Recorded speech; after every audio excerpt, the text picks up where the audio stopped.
আসসালামু আলাইকুম রহমতুল্লাহ। সুপ্রিয় এসএসসি দাখিল ফলপ্রাপ্ত বন্ধুরা, তোমরা যারা দাখিল এবং এসএসসি পরীক্ষা উত্তীর্ণ হয়েছ, তোমাদের সাথে কথা বলছিলাম গত 3 দিন ধরে। আজ চতুর্থ দিন। গতবার আমরা কথা বলেছি যে তোমরা ভর্তি হয়ে ক্লাস শুরু হওয়ার পুরো মুহূর্ত পর্যন্ত কি পড়বে ওই বিষয়ে। গতকালে আমার বক্তব্যের বিষয় ছিল যে প্রথমে বাংলা পড়ার জন্য আমি পরামর্শ দিয়েছিলাম যে তোমাদের সবার আগে এই সময়টুকুর মধ্যে বাংলায় একটু দক্ষতা অর্জন করা প্রয়োজন।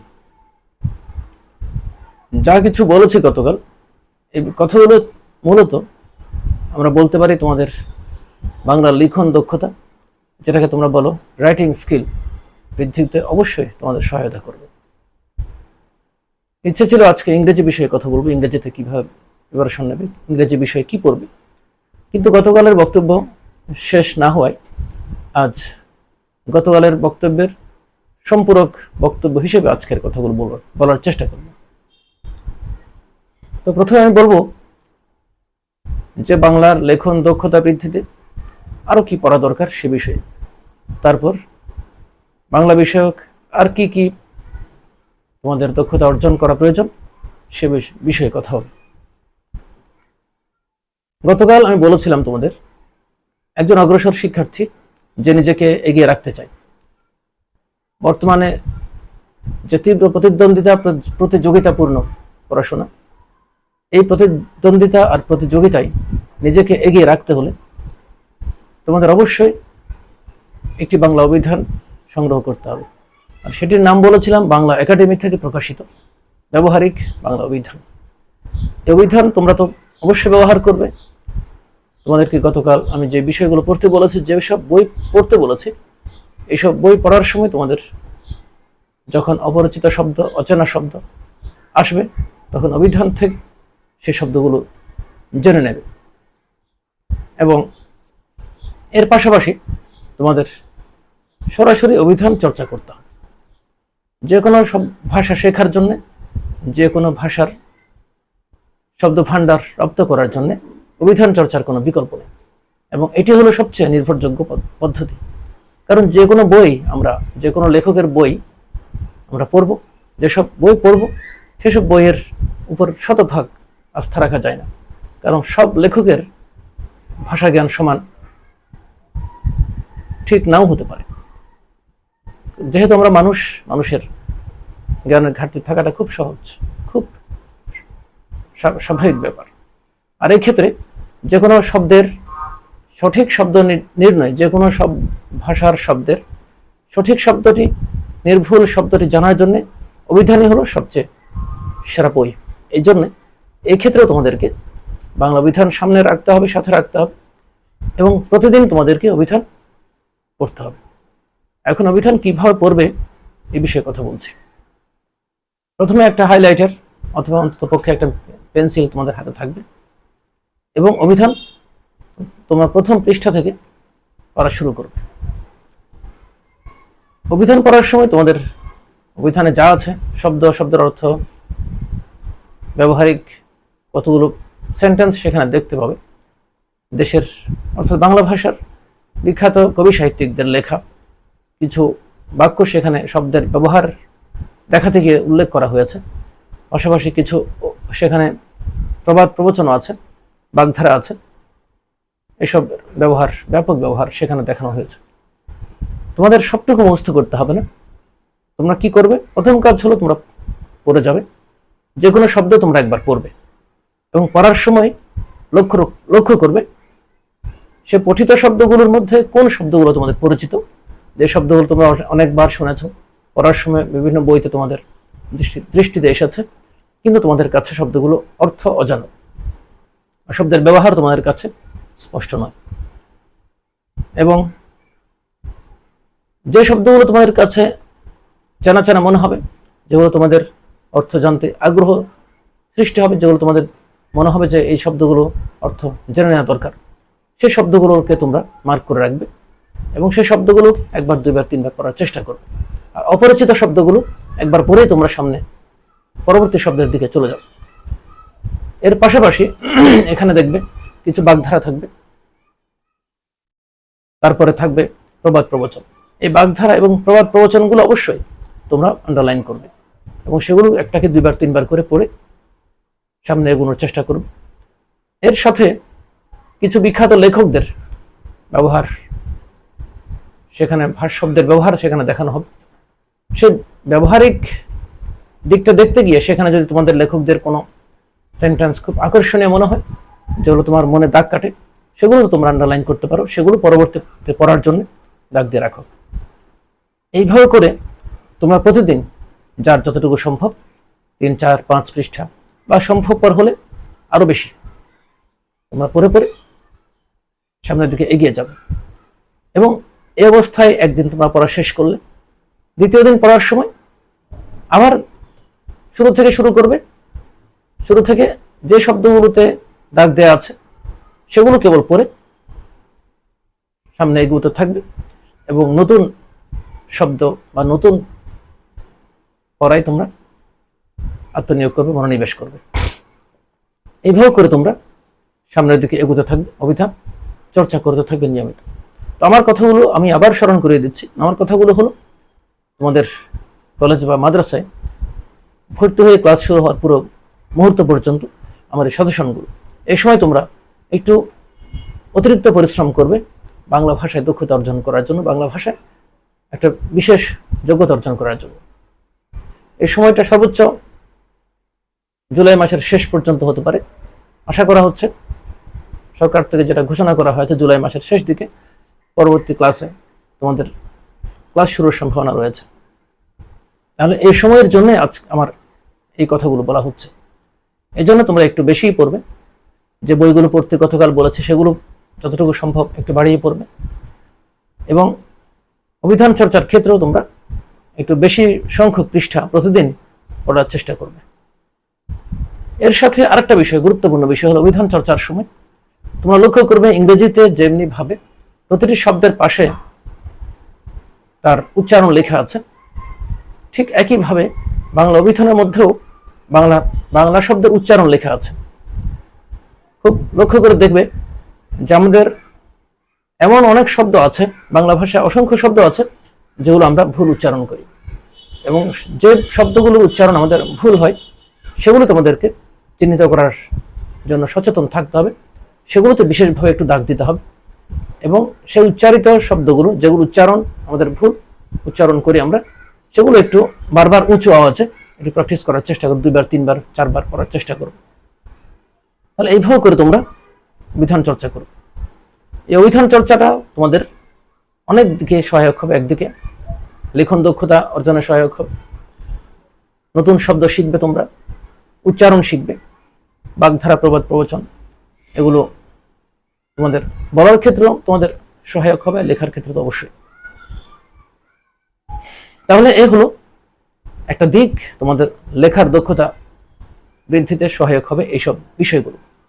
এর পাশাপাশি তোমরা আরেকটা কাজ করতে পারো, ভাষাগত দক্ষতা, বিশেষ করে বর্তমান সময়ে ভাষার গতি প্রকৃতি বোঝার জন্য তোমরা একটা সংবাদপত্র প্রতিদিন, যদি সম্ভবপর হয় প্রতিদিন একটা সংবাদপত্রের একটা গুরুত্বপূর্ণ নিউজ, প্রতিদিন একটা করে গুরুত্বপূর্ণ নিউজ তোমরা চোখ বোলাতে পারো। এখন তো ইন্টারনেটের যুগ, যাদের হাতে স্মার্টফোন আছে, তাদের হাতে অথবা ল্যাপটপ আছে, তারা ইন্টারনেট সংযোগ থাকলে তোমরা ইন্টারনেটের মাধ্যমেও তোমরা একটু পড়ে নিতে পারো। প্রতিদিন কি করবে, একটা নিউজ পেপার পড়বে। এখন কোন নিউজ পেপার তোমরা পড়বে সেটা তোমরা যে কোনো একটা পড়তে পারো, তবে তোমাদের আমি নিষেধ করব প্রথম আলো না পড়ার জন্য। কারণ প্রথম আলো তারা যে ভাষা ব্যবহার করে, এই প্রথম আলোর ভাষার সাথে বাংলাদেশের ভাষার একটা কন্ট্রাডিকশন রয়েছে। এই ভাষার সাথে আমাদের বাংলা একাডেমি থেকে যে ভাষা ব্যবহারের নির্দেশনা আমাদেরকে দেওয়া হচ্ছে, আমাদের এদেশের শিক্ষাবিদরা দিচ্ছেন, তার সাথে সেই বাংলা ভাষার সাথে এই পত্রিকার ভাষার একটা সংঘাত আছে। সেজন্য এই পত্রিকা ছাড়া তোমরা যে কোনো একটা পত্রিকা পড়তে পারো। তোমরা পছন্দসই একটা পত্রিকার একটা নিউজ তো কোন নিউজটা পড়বে?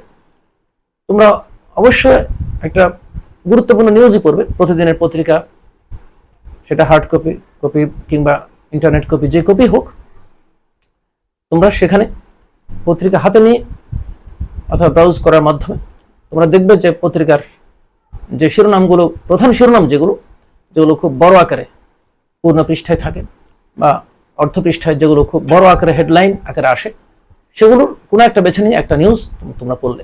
প্রতিদিন ভিন্ন ভিন্ন টাইপের একটা নিউজ পড়ার চেষ্টা করবে, প্রতিদিন একই ধরনের নিউজ পড়ার দরকার নেই।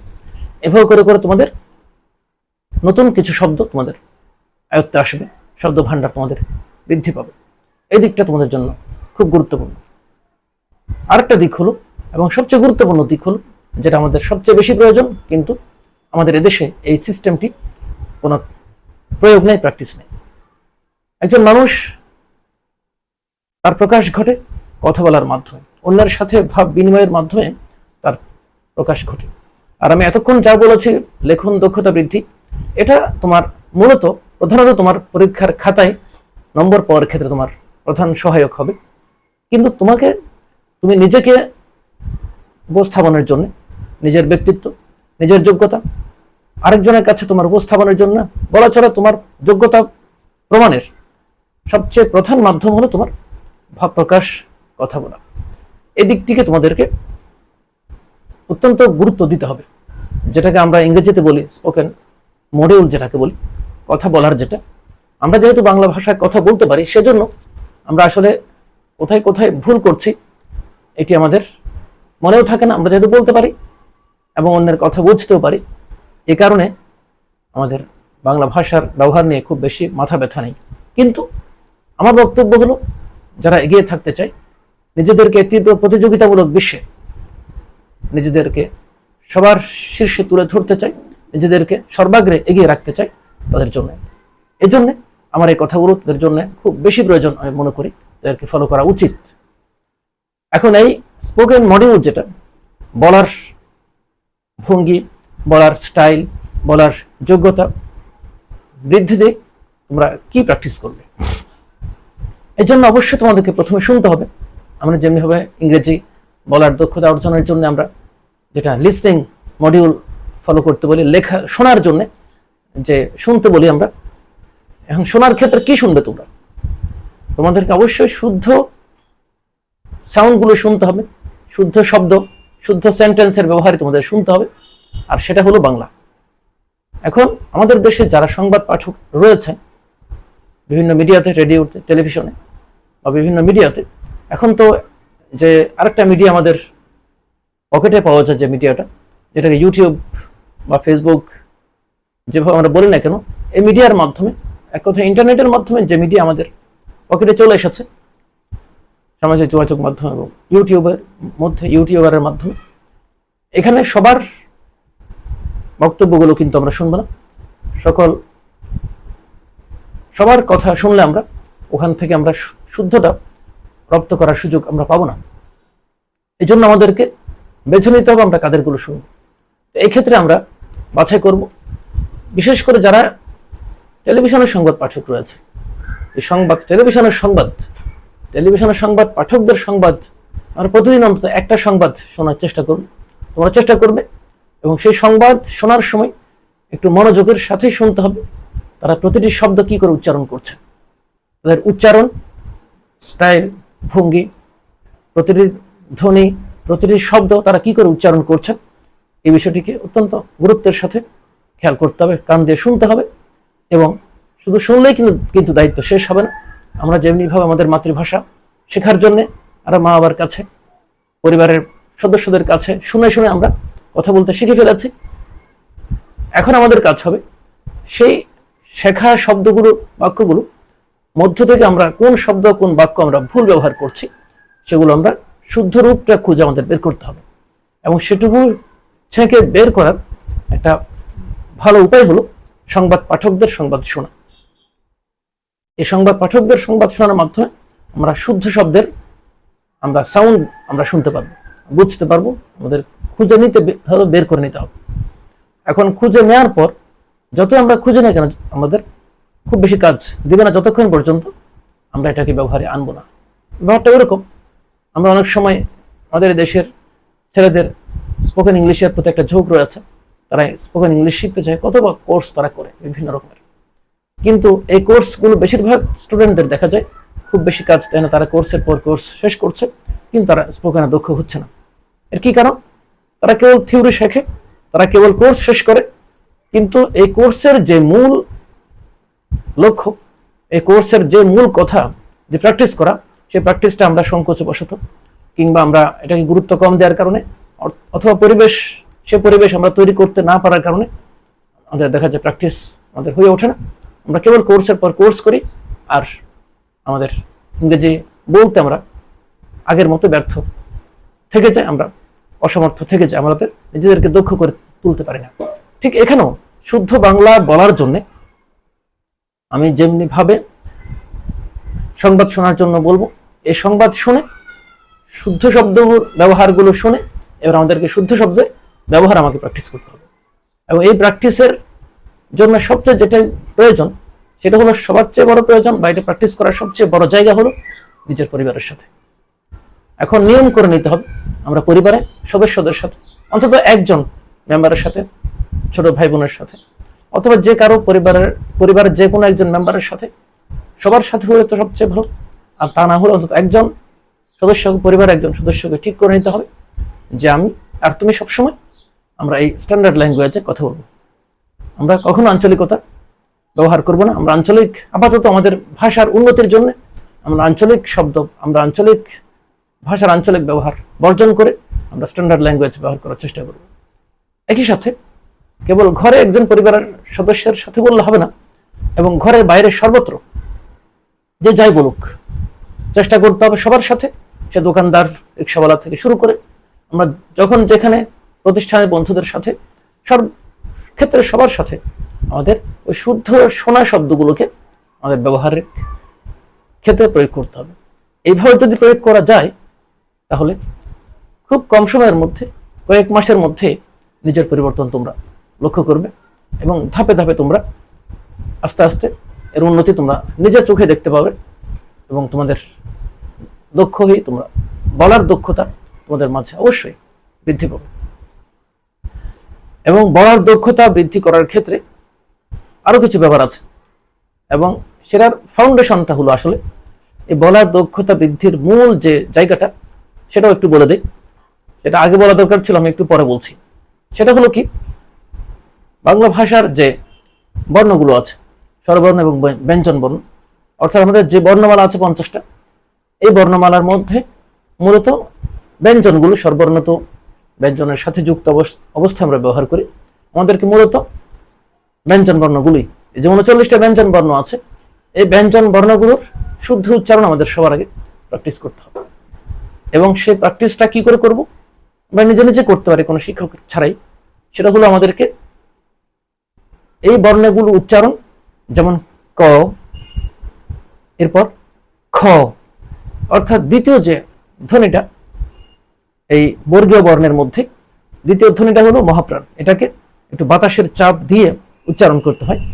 এভাবে করে যতগুলো বর্ণ আছে, যে বর্ণ যেভাবে উচ্চারণ করা উচিত, শুদ্ধ উচ্চারণটা আমাদেরকে নিজে নিজে প্র্যাকটিস করতে হবে। অন্তত কয়েক মাস আমাদেরকে এই বর্ণের উচ্চারণ প্র্যাকটিস করতে হবে এবং সেটি আওয়াজ করে, উঁচু আওয়াজে। হ্যাঁ, আমি বুঝতে পারছি এটা তোমাদের জন্য খুব সংকোচের কারণ হবে যে কে কি বলবে।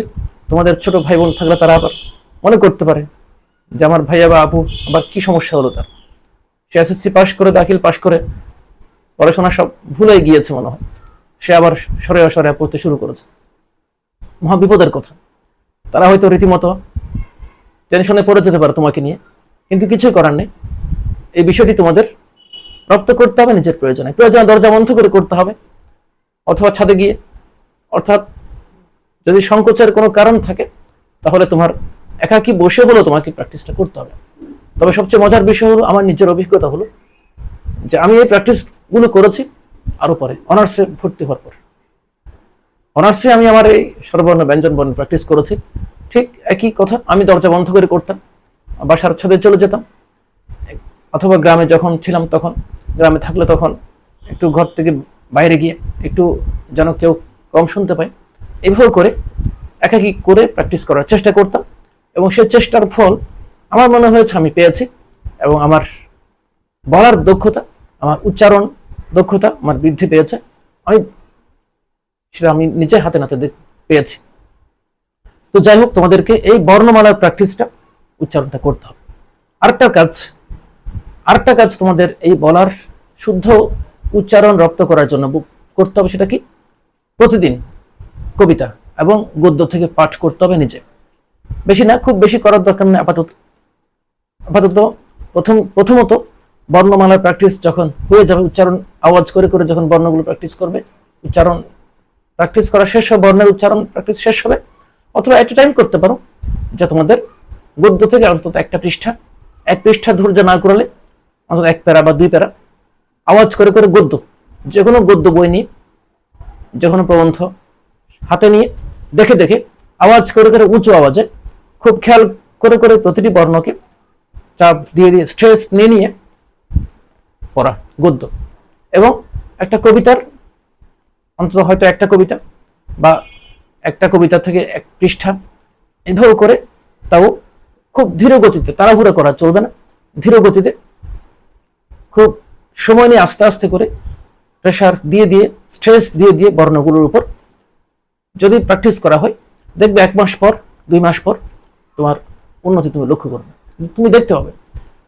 এই কথাগুলো কেন বলেছি তার অনেক কারণ আছে। আমি বাস্তব জগতে দেখেছি, যেহেতু শিক্ষক আমাদের বিভিন্ন জায়গায় ট্রেনিং থেকে শুরু করে বড় বড় মানুষদের সাথে, আমাদের বড় বড় শিক্ষাবিদদের সাথে বসার, আমাদের কথা বলার সুযোগ হয় এবং হয়েছে আলহামদুলিল্লাহ অনেকের সাথে।